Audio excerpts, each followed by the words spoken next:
মধ্যে একটা অপশন আছে, ওই কমিটির মধ্যে অমুসলিম ভাইদেরকে ঢুকানো হবে।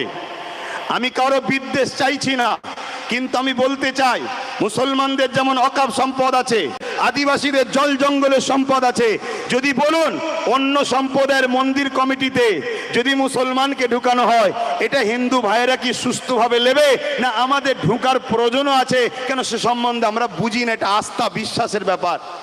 কিন্তু আজকে কেন্দ্র সরকার এই অন্যায়, এই ওয়াকফ বিল, ওয়াকফ নষ্ট হচ্ছে এই নামে অমুসলিম ভাইদেরকে ঢুকিয়ে সংখ্যাগরিষ্ঠ মুসলিমদেরকে করে আস্তে আস্তে পুরো ওয়াকফকে হরণ করার ষড়যন্ত্র করছে। আচ্ছা, কেন হরণ করতে চাইছে? এটা তো একটা প্রশ্ন। কেন 2014 থেকে আসার পর কেন্দ্র সরকারও তো ওয়াকফ সম্পত্তিকে অনেক নষ্ট করেছে, রাজ্যও যেমন নষ্ট হয়েছে হচ্ছে, কেন্দ্র সরকারও করেছে। তাহলে বিল